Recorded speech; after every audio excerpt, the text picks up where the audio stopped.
Hello and welcome to our discussion of metacognitive learning strategies. So I want to start off by asking you about your exams this semester. Have you already had an exam? Do you have one coming up? Do you feel a little bit nervous about any upcoming exams? Do you feel nervous about taking exams in future courses in the curriculum?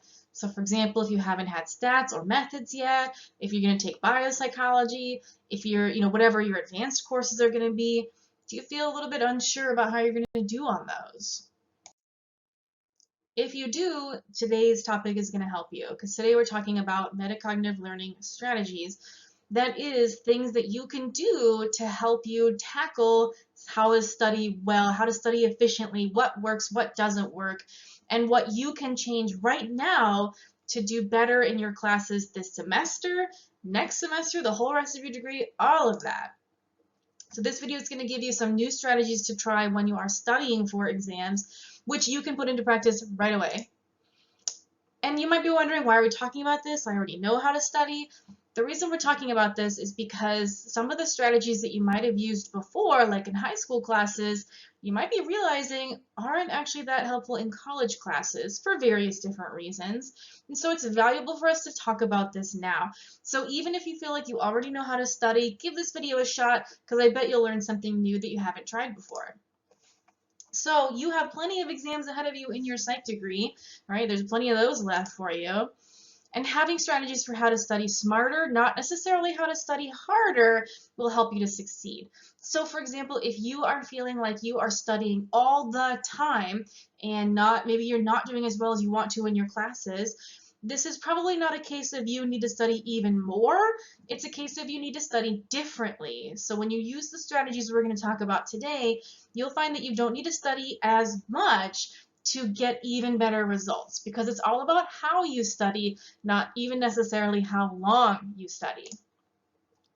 These strategies are also going to help you with time management, which we talked about before is always really difficult in college, especially that a lot of you are working jobs, right? Have a lot of commitments right now, so time management can be difficult. So I'm going to give you some strategies for how to plan when to study so that you can balance your exams in all of your different classes and all of your other commitments and not feel like you have zero time left in the week.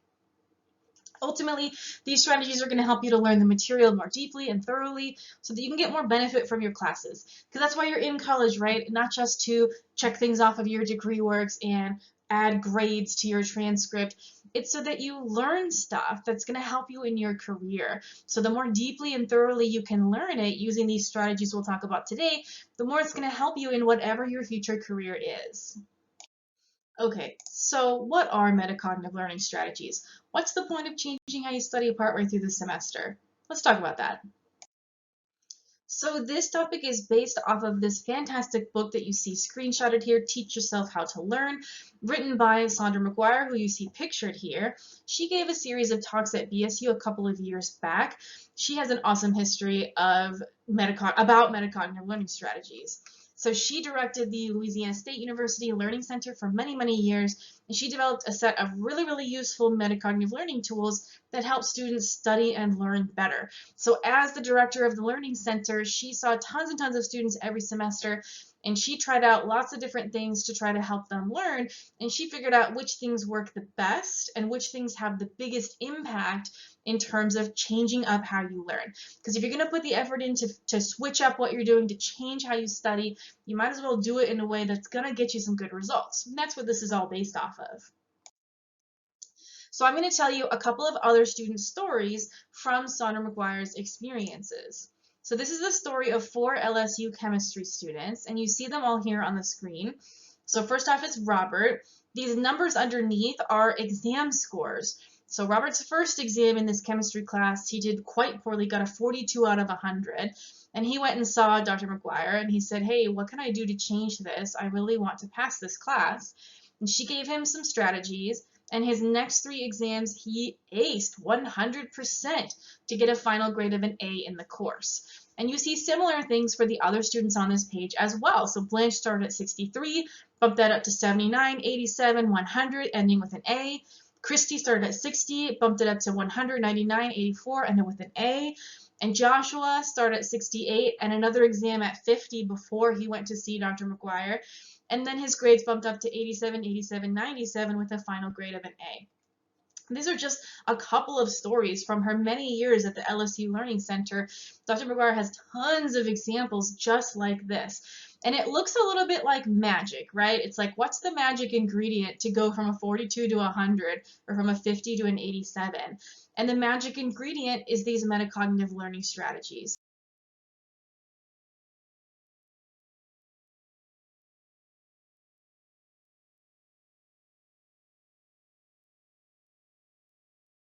So if those students can do it, if they can make that big of a shift from their first exam or couple of exams to then acing the later ones by using these metacognitive learning strategies to do so much better in class, to understand the material so much better, if they can do it, so can you.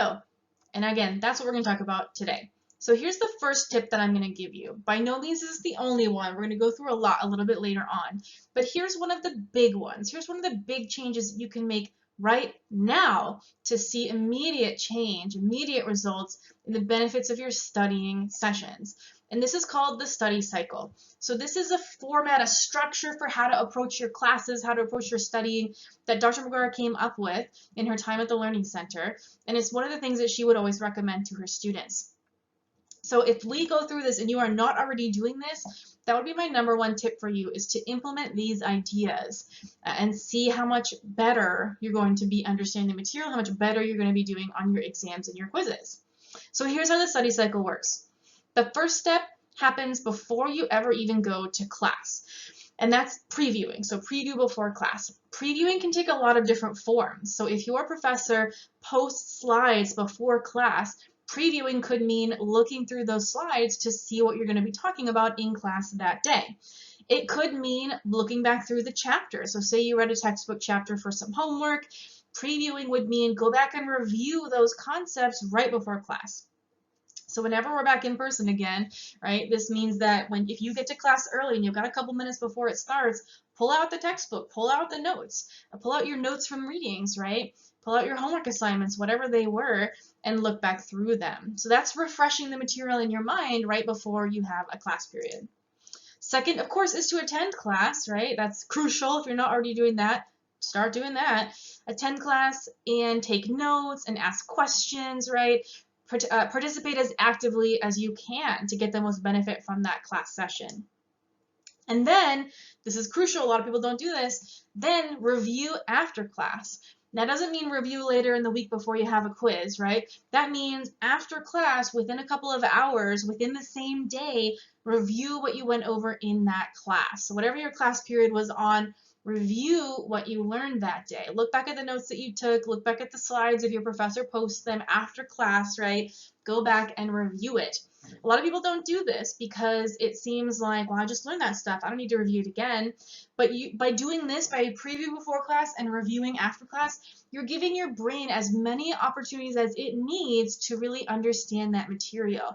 And your brain needs a lot more than you might think it does. The more that you look at that material, it doesn't have to be long, right? You could review for 5 minutes in between before your next class starts. Or if you have to take the bus home, right? Review while you're on the bus, or review for 10 minutes before you get ready for bed, right? It doesn't have to be super long amount of time. But if you preview before class and you review after class, again, you're giving your brain what it needs. The more times you see this material, the better you're going to understand it.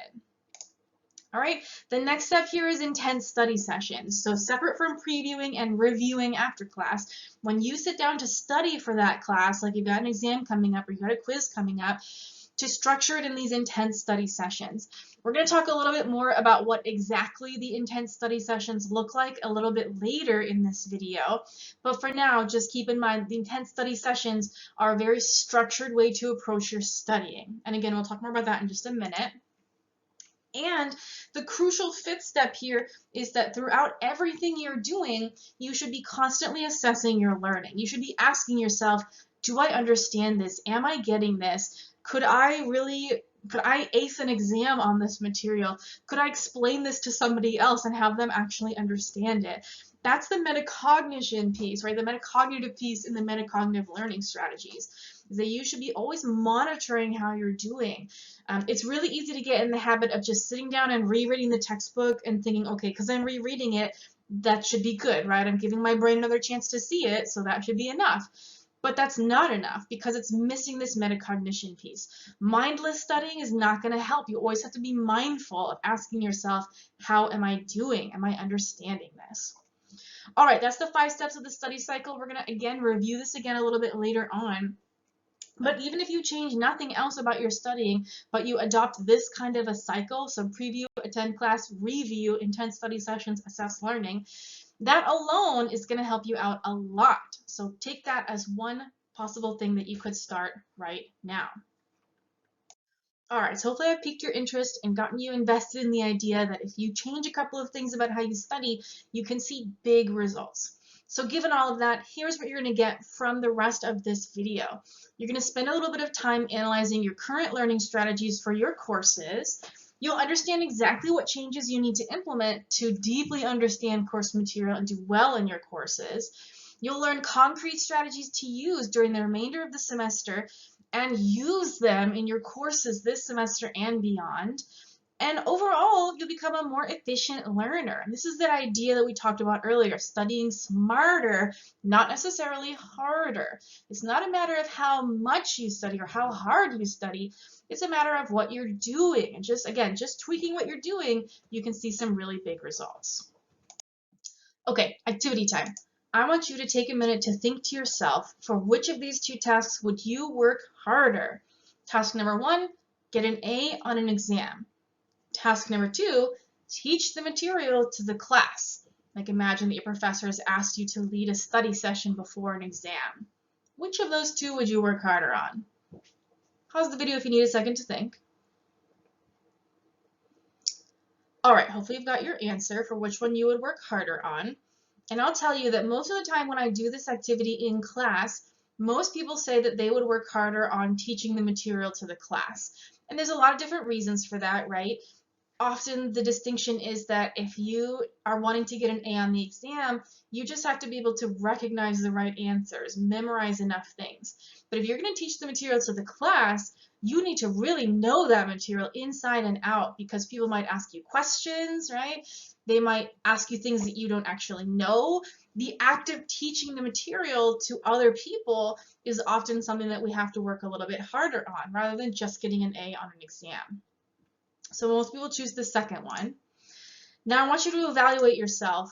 In your classes this semester, have you been in get an A mode or have you been in teach the material mode? I'll give you a second to think about it. All right, when I do this activity in class, most people usually say they've been in get an A mode, not teach the material mode.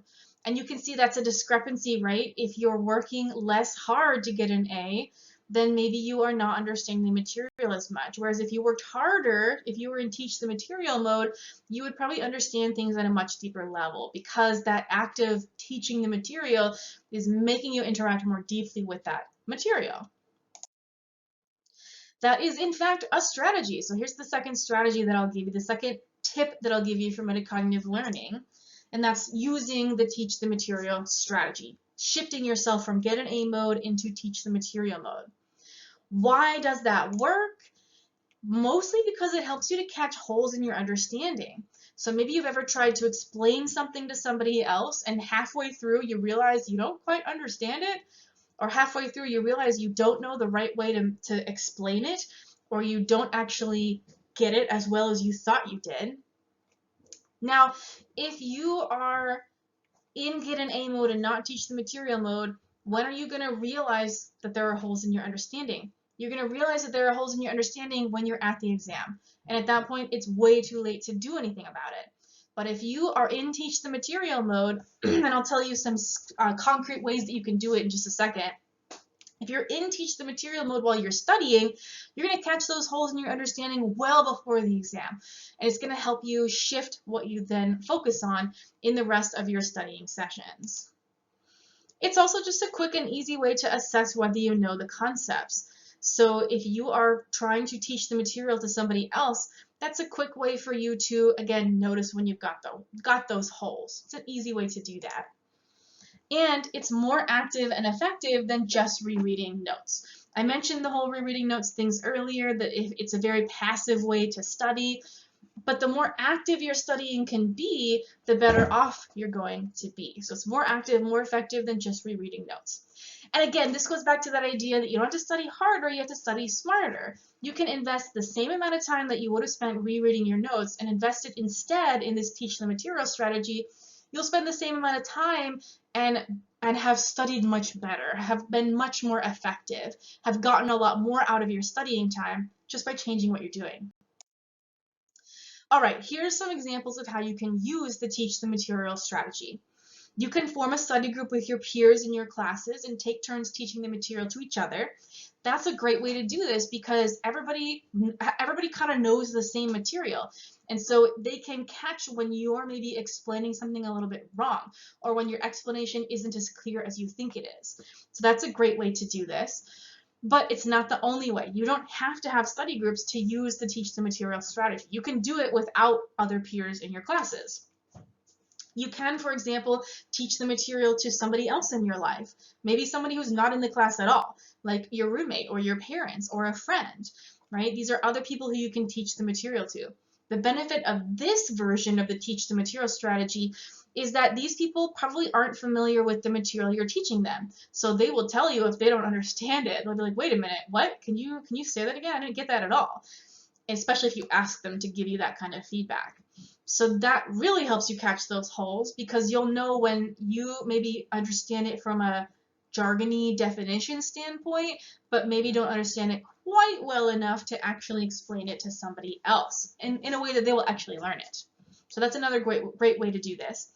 But you don't actually have to have another person present to use the teach the material strategy at all. You can also teach the material to a stuffed animal or to an empty chair or to your dog while you're taking your dog on a walk, right? You can do any of these things. Just the act of saying out loud what the material means as though you're actually teaching it to the empty chair or the stuffed animal or your dog, that alone is enough to help you catch those holes in your understanding. So you can teach it to somebody else who's in the class, teach it to somebody else who's not in the class, or teach it to air, right, thin air, and still get similar benefits of this strategy. And I'll tell you, I have had lots of students in my past classes adopt this teach the material strategy and tell me that they found it so helpful. Just this, again, just switching what they're doing to something that's more active like this can really help a lot. So resounding endorsement from my past students as well as Dr. McGuire's students. All right, now to ace your psych courses and all of your other courses too, my recommendation then is to study as if you have to teach the material, not just get an A. So make that switch from get an A mode to teach the material mode, and you'll see immediate benefits. My promise to you is that if you try this strategy and or the ones we're going to talk about later today, between now and your next exam, you will see results. And I can make that promise because of all of the work that Dr. McGuire has done and all of the general psychology research that backs up the principles behind why these strategies work. So I can make that promise based on all of that. All right, now why change your study habits right now? What's the point of doing that now? Maybe you have experienced the need to work harder and or differently to succeed in college courses than you did in high school courses. If you have experienced that difference, you are not alone. This is a really common issue in the transition from high school to college, is that the things that you did in high school just don't work as well anymore, or maybe they just don't work at all. And there's a lot of different reasons for that. Mostly it's because college courses are a lot harder than high school courses. You're expected to do more work on your own. You have to manage your own coursework. The courses tend to move a lot faster, so don't spend as much time on each topic. We go through things a lot more quickly in college courses. The material is also just more difficult. It's conceptually harder. It's also very cumulative, right? Within your major, it's cumulative, and also within the courses, it's cumulative. Everything builds off of each other. So if you fall behind right at the very beginning, you're going to have a hard time catching up as you go throughout the rest of the course. And the problems and questions are more involved, right? So if you've already had some exams in college, you've probably already seen this. It's not as easy as the kinds of quizzes and tests that you took in high school. A lot of times it's more complicated, it's more application-based. It's not just recognizing definitions. So that's what the next one is, right? The exams are less straightforward. They often require you to apply several concepts at a time, not just to recognize what the correct answer is to match a definition, for example. It requires you to do a lot more work to understand things a lot more deeply. All right, so how can you use metacognitive learning strategies to become an expert learner during your psych degree? Let's talk about this word that I keep saying but haven't defined yet, and that's metacognition. Here's what metacognition means. It's the ability that we have to think about our thinking.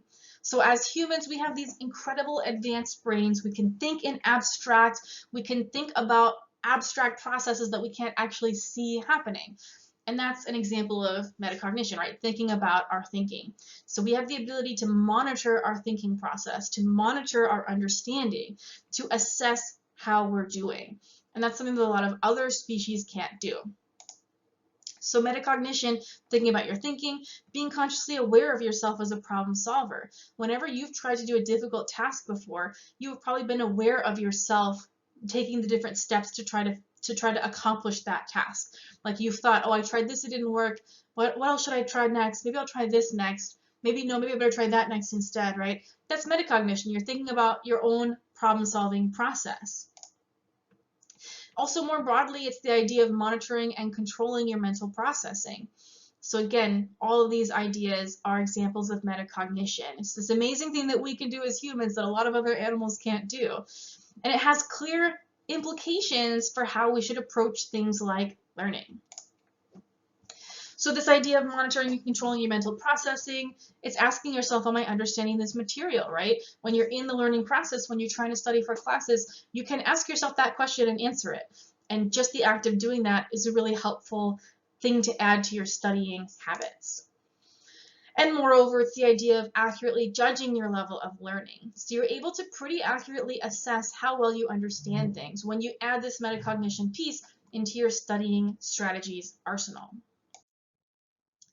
All right, so given all of that, the next thing I want to talk to you about briefly here is this thing that you see on the screen here. It's called Bloom's taxonomy. It's a framework for how we think about learning, and it's in this little pyramid format.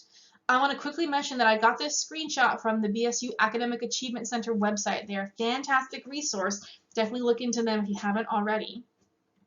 But here's how this works. At the bottom of the pyramid is our lower order thinking skills. It's like the first things we do when we're trying to learn something new or think about something. And it starts at the very, very bottom of the pyramid with remembering. So that's being able to remember things, right? Being able to remember a definition. If I ask you to define a class concept, you could probably give me the definition of it. That's remembering. But that's the most basic type of learning. It's the most superficial type of learning. It's not deep at all. All it is memorizing information. When you go up the pyramid, you're going up in higher order thinking skills. So the next step up from remembering is understanding. That's not just being able to repeat the definition, but it's actually knowing what that means. It's being able to restate that definition in your own words. It's being able to compare that concept to other similar concepts. It's being able to interpret what something means, right? These are all things that are in this next tier of understanding. Next up, we're getting into the much higher order thinking skills with applying and above. So applying, this is being able to take information that you've remembered and understood and being able to apply it to something new. So in some new situation, being able to apply those course concepts. Next up is analyzing, so one step up from applying, not just applying information to new situations, but being able to analyze it, so breaking it down into pieces, understanding how those pieces relate to each other, so categorizing things, simplifying, deducting, all that good stuff is in analyzing. Next up, second to the top is evaluating, so going above applying and analyzing into making a decision about whether that information is good, whether the information is relevant. So being able to critique things, right, to make judgments based on specific criteria, that's even higher than analyzing and applying. And then at the very, very tippy top here is creating. So that's taking information you've learned to make something entirely new. And that is the highest order level of thinking. Now we can take these ideas about higher order thinking skills and apply them to how we learn and how we study. And here's how.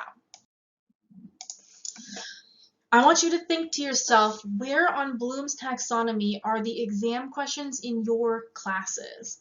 So if you've already had some exams, if you haven't had some exams yet this semester, think back to the last exams you took maybe last semester.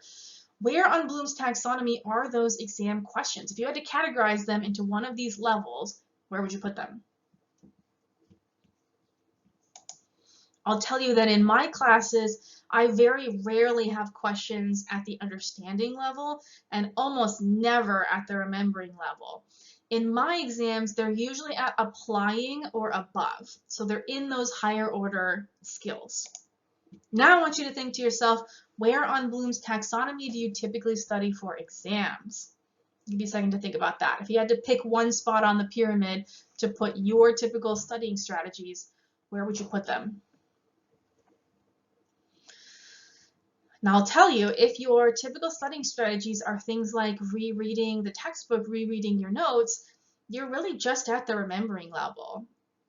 If there's a difference between the answers to these two questions on this slide, so if exam questions are usually at applying or above, like mine are, but you're studying at the remembering level or maybe the understanding level, that discrepancy is probably influencing how you're doing on the exams because you're just not studying at the appropriate level. You're studying too low on the pyramid and it's not helping you.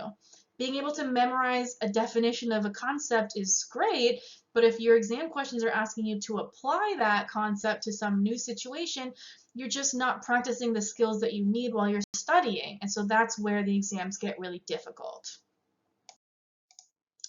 So the question becomes then, how do you move yourself higher on Bloom's taxonomy? And that's what we're going to talk about next. So let's talk about some tools for bumping you up on that pyramid into those higher order thinking skills. All right, here is the study cycle that we talked about briefly earlier, and here it is in its full glory, right? So this is just a different way of presenting the same information I showed you earlier. Remember this study cycle, this is what Sandra McGuire created at LSU, and this screenshot of this nice graphic is also from the BSU Academic Achievement Center website. But on the left-hand side of the graphic, you see those 5 steps that we already talked about earlier. So preview before class, attend class, review after class, study, and then assess throughout. On the right side of the image in that all red box, this is the breakdown of the intense study sessions. So here's how to structure your study sessions to take advantage of this cycle. As Dr. McGuire recommends, the very first thing you should do when you're starting a studying session is to set a goal. Take a minute or two, decide what you want to accomplish. Maybe when you study, you feel overwhelmed because there's so much to do and so many different classes and you just don't know what to start with. That's what this first step in the intense study sessions is about. Set a goal, decide what you're going to do, pick something specific and concrete. Maybe it's, okay, today I'm going to review stuff from the second day of class. I'm going to review stuff from the 3rd chapter. I'm going to review stuff from the 4th homework assignment, right? Pick what you're going to do in that study session. Then study with focus. So there's a time guideline here, but I'm going to give this a caveat in just a second. But this recommends about 30 to 50 minutes for your study session. And this is interacting with the material. So organizing it, creating concept maps, summarizing material, rereading things, filling in your notes, reflecting on how things relate to each other, all that good stuff. And I'm going to give you some other recommendations for what to do in this study with focus piece in a minute as well. And then, crucially, take a break. Give yourself a reward. If you try to study for hours and hours at a time without giving yourself a break, your cognitive processing is going to increasingly decline. There's only so much time that we can spend cognitively engaged before our brain starts to turn to mush and we can't pay attention as well. So then after hours and hours of studying, you might be rereading the same thing over and over again and not comprehending it, right? That's because you need to reward yourself. You need to give yourself a break. Walk around, get a snack, call a friend, right? Chug some water, whatever it is, take a break. And then come back and review for a couple of minutes before you wrap up. So summarize what you studied, look back at your goal for the study session, decide whether you've accomplished it or not, identify any questions that you have or any things that you need to study further in future study sessions. All right, and again, this intense study session guideline, this fits into the cycle on the left-hand side. Preview before class, attend class, review after class. and then intense study sessions, and throughout assessing. All right, now here's the caveat about this, is that you can adjust the duration and frequency of these to fit your schedule. You're going to get the best results if you do a couple of study sessions per day, even if they're short sessions. So even if they're much shorter than this 30 to 50 minutes in the study with focus part, right? But here's what I would recommend as the minimum, is 1 power hour session every other day. So in other words, 1 hour long session every other day, and 1 or 2 weekend review sessions, even if they're shorter. This is going to give you the most bang for your buck. Now, if you are the kind of person who doesn't really study until right before the exam, and then you spend the whole night, and maybe you take an all-nighter, right, just hours and hours at a time cramming for the exam, just take that amount of time that you would spend cramming and break it up into intense study sessions throughout at least the week before the exam, if not just every week in the semester. So take that same amount of time and break it up into these structures. The more you do these, the more frequently you do these, even if they're shorter in time, again, the more you're giving your brain the chance to make those connections, to understand that material better. So that's the recommended minimum for you. Okay, now keep saying that I'm going to give you a bunch of other strategies, and here is the list of metacognitive strategies to try. As I go through these, I want you to think about whether you already do any of them, and then think about the ones that you don't do, and think about which ones you might want to add to your studying arsenal. The first one is something we already covered. It's using the study cycle with those intense study sessions. And again, here's that recap of how those intense study sessions can be structured. So that's one metacognitive strategy. And I mentioned earlier, this is probably the biggest one, the biggest bang for your buck, is to just change how you approach studying, right? To study smarter, not harder. But it's only one of the things that you could try. The next idea is to memorize definitions of terms and conceptual ideas.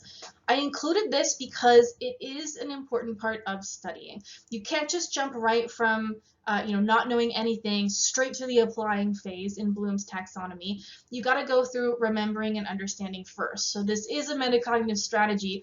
You're probably already doing this, but this would be something that you can add if you're not already doing it, or just to acknowledge that you are already doing some things that are helpful in your current studying practices. Okay, next up is to try making concept maps and or compare and contrast exercises. Now this is some of the things that you can do during those intense study sessions, for example, for how you are interacting with the material. So here's an example of what a concept map looks like. Basically with a concept map, you're taking the ideas in the course, like you're taking all the course concepts in a chapter, for example, and you're thinking about how they relate to each other. So in this screenshot here, you can see there's all these boxes and circles and arrows. You can do this in a couple different ways, but say you want to do this for each class session, you could put the title of the class day, whatever that topic was, you can put that at the very top box here. And then with lines leading downward into all these different circles where you put concepts and terms. So all the different concepts that you talked about in that class session would get their own circle here. And then for each of those, so for each concept or term in its circle, then underneath it, you would put definitions, right? Or formulas, say it's a stats class, right? And then underneath definitions and formulas, you could put out additional boxes where you put important information about those definitions and formulas. For example, in the little bottom row of small boxes here, maybe you put examples from class or examples that you've thought of. Those would be great things to include in your concept maps. Now, the reason this is beneficial is because instead of just rereading your notes, right, this is making you organize it a little bit differently. And again, the more interaction you have with class concepts, the more active that interaction is, like making concept maps, the better off your brain is going to be able to make those distinctions, to understand those concepts better. Now, here's what a compare and contrast exercise might look like. If you have multiple concepts in your class that are similar to each other, or even concepts in different classes that are similar to each other, the compare and contrast is going to be especially helpful. So you take those two concepts, then you write a little bit about how they're similar, and then you write about how they're different. So you categorize them in terms of what's similar between them, and then what differentiates them, how they're different from each other. Now, in psychology, right, we have a lot of terms that are kind of similar to each other, but they're different. And so this is probably especially going to be helpful in your psychology classes. Okay, next up is something you also might already be doing, and that's quizzing yourself on the material. For example, making flashcards. So research shows over and over again that making flashcards is a really, really useful way to study because it's more active than just rereading your notes. You have to first make the flashcards and then quiz yourself on them. And this quizzing yourself, this makes you retrieve information from your memory, not just recognizing it by rereading your books or your notes, but it makes you retrieve that information. And again, that's another place where you can catch holes in your understanding. If you're doing flashcards and you can't do it, it means you don't understand the material well enough. Okay, next up is something we also talked about earlier today, and that's testing your understanding by teaching the concepts to somebody else. So using that teach the material strategy by forming a study group, by teaching it to somebody else who's not in the class, or by teaching it to a stuffed animal or an empty chair. And we talked about reasons why that works well. Okay, more broadly speaking, the next strategy is to form a study group with classmates. Again, this is because it forces you to go from passive studying strategies to active studying strategies. Because if you're in a study group with your classmates, no matter what you're doing, you're probably interacting with the material more actively than if you were just hanging out on your couch studying on your own. The next recommendation for metacognitive strategies is to spend time on the course material every day. Now, especially if it's a class you don't love, this might sound not fun, but it pays off because I've mentioned a couple of times in this video that the more often you look at material, the more often you see stuff, the more often you review stuff, the more chances you're giving your brain to really make those connections and understand that material. So if you take, again, the same amount of time that you would have spent cramming before an exam and just distribute that into however long that is each day. So maybe it's 10 minutes a day, right, that you review material, that you make flashcards, that you test yourself, that you make a concept map. If you distribute that to be once per day, you're going to see these massive changes in how well you understand it. So the same amount of time, but just changing when you do it, how frequently you do it, you'll see huge benefits. Now, here's some ideas for how to set up a daily studying practice. You can model it off of the study cycle, right? Those tips for how to structure your studying sessions. And it can include lots of different things. In your spending time on material every day, your daily studying, it can include a lot of different things. So maybe some days you work on readings, some days you work on homework questions, maybe some days you count your daily studying as just reviewing your notes after class. That's enough, that counts. Maybe some days you rewrite some of your notes in your own words. Basically, the idea is to practice the concepts every day and not just right before the exam. And of course, throughout everything, practice self-monitoring. So keep asking yourself, am I getting this? Do I understand this? That's that metacognition piece that's really going to help you out a lot. Okay, and then the last thing I'm going to recommend for you here is to aim for 100% mastery, not 90% mastery.